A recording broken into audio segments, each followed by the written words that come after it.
je m'appelle Valérie. Je souhaitais faire une vidéo pour que Caroline vous présente son métier. Je vous explique pourquoi, parce qu'il y a quelques semaines, pendant le confinement, j'ai eu l'occasion de participer avec elle à l'opération qu'elle a montée, le Bon Panier, qui avait pour but d'aider les soignants et aider les producteurs locaux. Et je me suis étonnée de la rapidité et de la facilité relative avec laquelle elle avait monté ce projet. Je lui en ai fait part et elle m'a répondu très naturellement, c'est normal puisque c'est mon métier. Et là je l'ai regardée, et pourtant Dieu sait qu'on se connaît, je lui ai dit mais au fait c'est quoi ton métier Caro ? Et elle m'a répondu et j'ai trouvé ça très intéressant. Et c'est pourquoi je souhaite qu'au travers de cette vidéo, elle vous parle de son métier. Mon métier, Valérie, c'est coordinatrice de projet. Donc en gros, on part d'une idée, d'une stratégie. Ensuite, je mets en place un plan d'action avec des personnes qui peuvent être ressources sur ce projet. Et ensuite, on va jusqu'à la phase pilote, c'est-à-dire la phase de la première réalisation de ce projet. C'est ça mon métier. Un qui me vient à l'esprit là directement, c'est j'ai travaillé il y a quelques années sur un projet de filière de thé. À cette époque-là, j'étais pas du tout dans ce domaine-là. En fait, un ami travaillait dans une filière de thé, c'est-à-dire un commerce équitable de thé, on va dire. Et il avait une problématique qui était de trouver un débouché commercial pour des familles qui avaient été abandonnées par une grande marque. Et moi, je ne connaissais pas le thé, mais il pensait que par rapport à ma connaissance des matières premières et ma sensibilité humanitaire, je pouvais l'aider.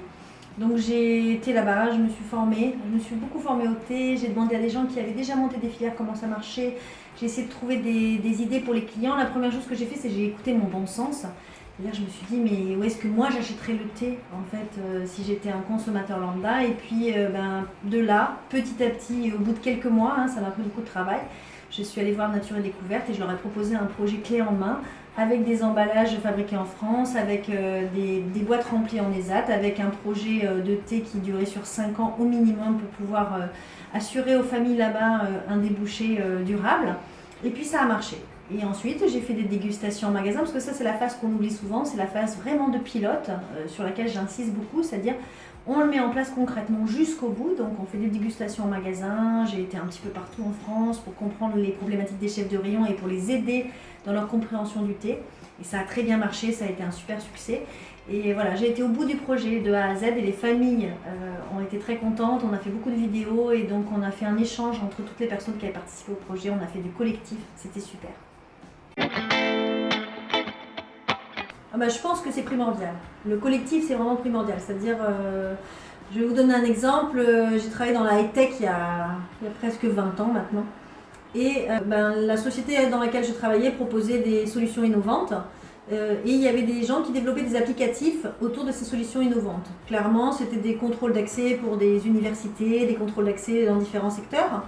Et ce que j'ai fait et qui était un petit peu différent sur le collectif, c'est que j'ai proposé à toutes ces petites sociétés qui faisaient la même chose dans des pays différents de se réunir. On a créé un grand salon des partenaires. Et grâce à ça, en fait, on a pu définir quelles étaient les problématiques qu'ils avaient avec notre technologie. Et ils ont pu s'entraider au niveau de leurs applications, parce que c'était quelque chose de nouveau. Ils avaient les mêmes problématiques, les mêmes taux d'acceptation, etc. Ils ont pu s'entraider. Et c'est quelque chose qui a duré dans le temps. C'est-à-dire qu'aujourd'hui encore, ces gens-là se parlent, s'entraident, etc. Donc voilà, le collectif, c'est ça. C'est travailler ensemble pour trouver des solutions ensemble. Alors je crois que c'est déjà culturel. C'est-à-dire en France, on n'est pas habitué à travailler ensemble. Premièrement, il y en a qui ont peur d'être copiés, c'est-à-dire qui ont peur qu'on leur pique leur idée, etc. Et deuxièmement, souvent, on a peur qu'on nous dise non. C'est-à-dire avant même de commencer à demander de l'aide, on a peur qu'on nous dise non. Et il y a un syndrome vraiment typiquement français qui est de ne pas montrer ses fragilités. C'est-à-dire qu'on doit toujours paraître fort, on doit toujours avoir l'image de quelqu'un de fort. Et je crois que là, ce que nous a démontré la situation, c'est qu'en cas de confinement, être tout seul et avoir l'image de quelqu'un de fort alors qu'on est fragile et qu'on a besoin d'aide, c'est une aberration. Donc je pense que par exemple si les restaurateurs se mettaient ensemble en ce moment même, alors qu'il y en a qui sont vraiment à risque de faillite, s'ils se mettaient ensemble pour dire tiens on crée ensemble à plusieurs dans la même ville un corner dans un magasin, ou alors on va créer un restaurant éphémère en extérieur avec des conditions de sécurité qui vont permettre de recevoir des gens, je pense que ça serait vraiment très intéressant pour ces sociétés qui sont en pleine fragilité. Et demander à quelqu'un qui a déjà fait ou qui a peut-être d'autres idées c'est ouvrir le champ à de grandes possibilités.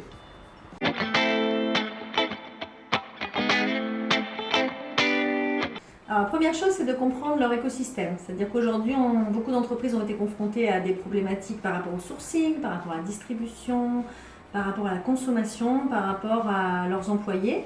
En fait, une fois qu'on a compris cet écosystème, on peut améliorer notre façon de fonctionner.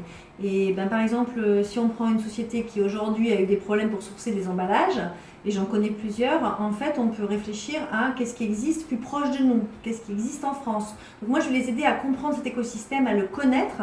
Et une fois qu'on a fait ça, on va mettre un plan d'action en place, c'est-à-dire qu'est-ce qu'on veut faire en tenant compte de cet écosystème. Et ça, on va le faire en intelligence collective. On va le faire avec tout un groupe de personnes à l'intérieur de l'entreprise, mais à l'extérieur de l'entreprise aussi. Et une fois qu'on aura fait ça, on pourra finaliser le projet et communiquer sur le projet, puisque beaucoup d'entreprises souhaitent aussi communiquer sur la façon dont elles travaillent en collectif. Et je les aiderai de cette manière-là. J'espère que cette vidéo vous aura permis de mieux comprendre ce que propose The Change Lab. Moi, j'avais compris ce qu'il en était pour toute la partie individuelle, consommation, produits, les ateliers, voilà, comment mes propres choix de consommation pouvaient impacter les producteurs. Donc ça, c'est bien intégré. Aussi, j'ai créé un potager. Enfin voilà, je suis bonne élève. Par contre, c'est vrai que j'avoue que je ne comprenais pas ce qu'il en était pour la partie entreprise. Et voilà, j'espère que pour vous, comme pour moi, aujourd'hui, c'est plus clair.